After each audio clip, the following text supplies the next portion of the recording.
Hello everyone. Our today's topic is microbes as biofertilizers. Microbes micro organisms को किस तरीके से एज अ फर्टिलाइज़र यूज़ कर सकते हैं ये हम समझेंगे इस टॉपिक के अंदर। पर इससे पहले ये समझते हैं कि कन्वेंशनल टेक्निक क्या थी।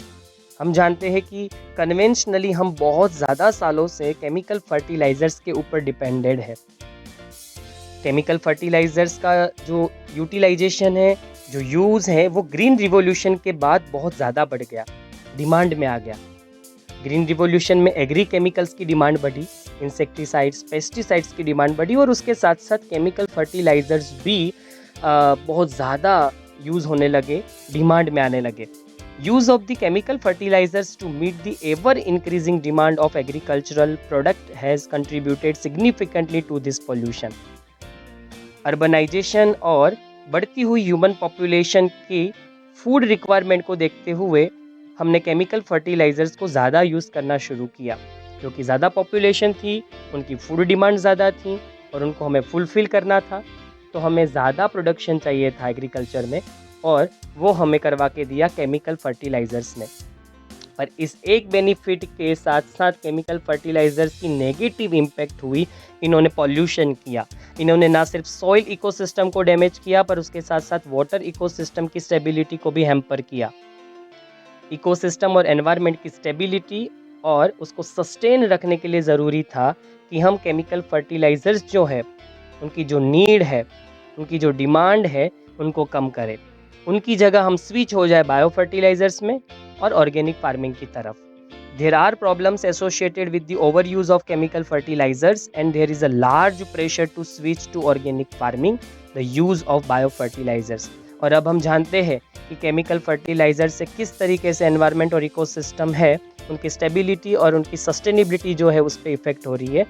तो अगर हम चाहते हैं कि एक सस्टेनेबल इकोसिस्टम हो, एक स्टेबल इकोसिस्टम हो, एनवायरनमेंट पोल्यूट ना हो, तो केमिकल फर्टिलाइजर्स की जगह बायो फर्टिलाइजर्स को यूज़ करना चाहिए। Rhizobium as a bio fertilizer. सबसे पहले देखते हैं राइजोबियम को। राइजोबियम को किस तरीके से एज अ फर्टिलाइजर यूज़ किया जा सकता है। Bio fertilizers are organisms that enrich the nutrient quality of the soil. ये जो माइक्रोब्स हैं जिनको हम as a bio fertilizer use करते हैं, ये हमारे सॉइल की जो न्यूट्रिएंट क्वालिटी है उनको इंक्रीज कर देते हैं। The main source of bio fertilizers are bacteria, fungi and cyanobacteria. Mostly ये बायो फर्टिलाइजर्स के फॉर्म में बैक्टीरिया, फंगस और साइनोबैक्टीरिया यूज में आते हैं। हम देख रहे हैं राइजोबियम के बारे में। Nodules on the roots of leguminous plants formed by the symbiotic association of rhizobium। 11 science में हम पढ़ चुके हैं कि लेग्यूमिनस प्लांट्स के रूट्स में जो नोड्यूल्स देखने को मिलती है, जैसे आपको फर्स्ट फिगर में देखने को मिल रही है, ये नोड्यूल्स राइजोबियम नाम के बैक्टीरिया की वजह से पाई जाती है। ये बैक्टीरिया प्लांट्स के साथ सिम्बायोटिक एसोसिएशन करता है।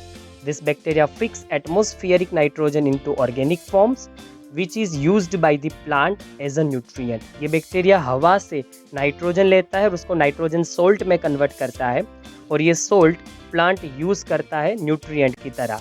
इस तरीके से प्लांट को फ़ायदा होता है, प्लांट को न्यूट्रिएंट मिल जाते हैं।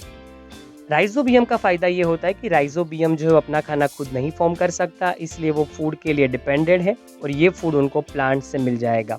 दोनों एक दूसरे को फ़ायदा दे रहे, दोनों एक दूसरे को प्रॉफिट दे रहे, इसलिए इस तरीके की रिलेशनशिप को हम सिम्बायोटिक एसोसिएशन भी कहते हैं। Azospirillum and azotobacteria are the biofertilizers, can be used as a biofertilizers. ये जो दोनों बैक्टीरिया है, एजोस्पाइरिलम एंड दी एज़ोटोबैक्टर, ये हम बायोफर्टिलाइजर की तरह यूज़ कर सकते हैं।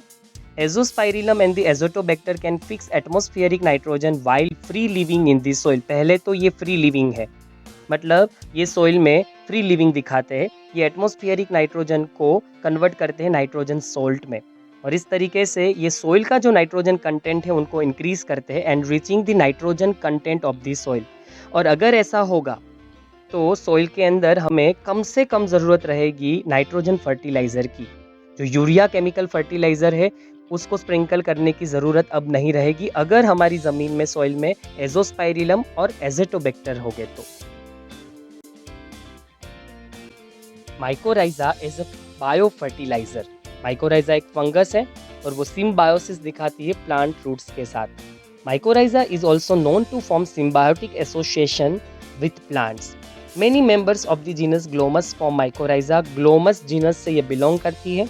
माइकोराइजा एक फंगस है और ये फंगस पार्ट जो है वो प्लांट को क्या प्रॉफिट देता है। The fungal symbiont in this association absorb phosphorus from soil and passes it to the plant. ये जो माइकोराइजा है मतलब कि फंगस, ये फंगस सोइल से ज़्यादा फॉस्फोरस एब्जॉर्ब करके प्लांट तक पहुंचाती है। इस तरीके से प्लांट को ज़्यादा न्यूट्रिएंट मिलते हैं। और भी बेनिफिट्स है जो प्लांट्स को होते हैं। Benefits to plants due to fungal association.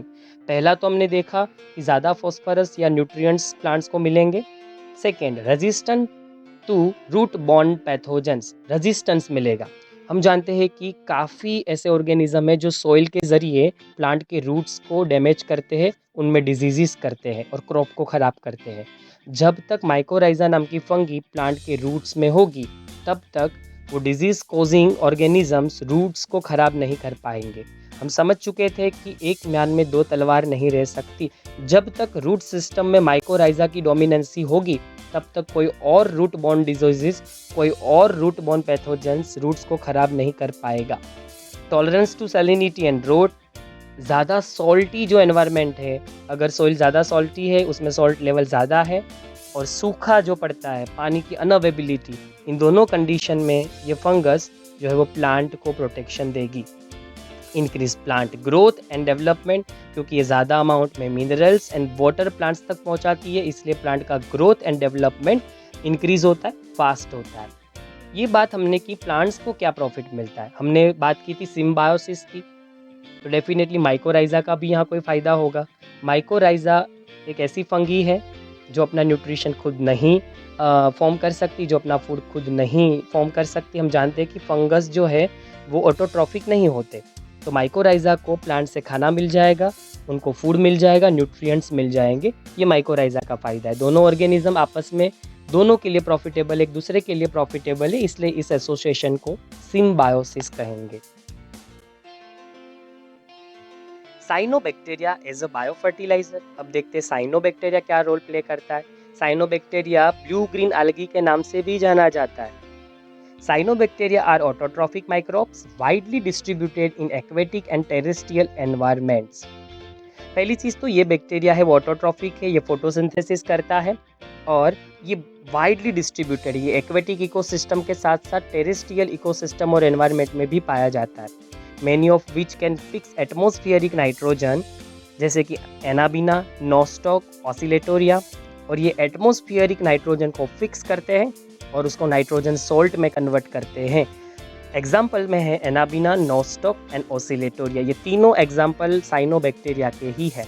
In paddy fields cyanobacteria serve as an important biofertilizer. Paddy field में साइनोबैक्टीरिया जो एटमॉस्फेरिक एयर से नाइट्रोजन को नाइट्रोजन सोल्ट में कन्वर्ट करते हैं, वो नाइट्रोजन सोल्ट पेडी फील्ड में फर्टिलाइजर की तरह काम में आता है। ब्लू ग्रीन algae मतलब कि cyanobacteria also add organic matter to the soil and increase its fertility. ये हवा से नाइट्रोजन खींच के उनको नाइट्रोजन सोल्ट में कन्वर्ट करते हैं और ये सोल्ट को सॉइल के अंदर एस्टैब्लिश करते हैं, जिनकी वजह से सॉइल की फर्टिलिटी इंक्रीज होती है। Last slide of this presentation और चैप्टर, कॉमर्शियल बायो फर्टिलाइजर्स। हमारी कंट्री में काफ़ी कॉमर्शियल बायो फर्टिलाइजर्स अवेलेबल हैं। आप फिगर में देख रहे हैं रूट किंग, एजेटोबैक्टर, राइजोबियम, इन सब के साचेट्स ऐसे मिलते हैं और आप इसमें टेक्निक दी गई होती है, इस तरीके से इनको आपकी सोइल में एस्टैब्लिश कर सकते हैं। रूट किंग रूट को प्रोटेक्ट करेगा, डेफिनेटली उसमें फंगस होगी, ट्राइकोडर्मा, और हो सकती है इसमें माइकोराइजा। एजेटोबैक्टर आप जानते हैं नाइट्रोजन फिक्स करके देंगे सोइल में, तो नाइट्रोजन फर्टिलाइजर की आपको ज़रूरत नहीं रहेगी।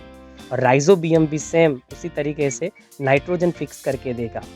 तो मोस्टली जो फार्मर्स होते हैं उनकी सबसे बड़ी रिक्वायरमेंट होती है नाइट्रोजन फर्टिलाइज़र, और वो यूरिया फर्टिलाइज़र का यूज़ करते हैं। पर अगर आप एजेटोबैक्टर और राइजोबियम को यूज़ करेंगे तो आपकी जो डिपेंडेंसी है यूरिया फर्टिलाइज़र के ऊपर वो कम हो जाएगी।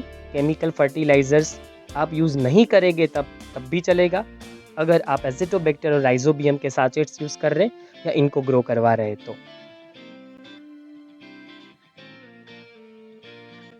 और यहाँ पर ये चैप्टर फिनिश होता है। Chapter 10 microbes in human welfare. End of someone story is the beginning of others. किसी की स्टोरी का अंत किसी और की स्टोरी के लिए बिगिनिंग हो सकता है। यहाँ मेरी स्टोरी फिनिश हुई, मेरा जो टीचिंग का काम है वो ख़त्म हुआ। अब शुरू होती है आपकी स्टोरी, मतलब कि आपके लर्निंग का पार्ट।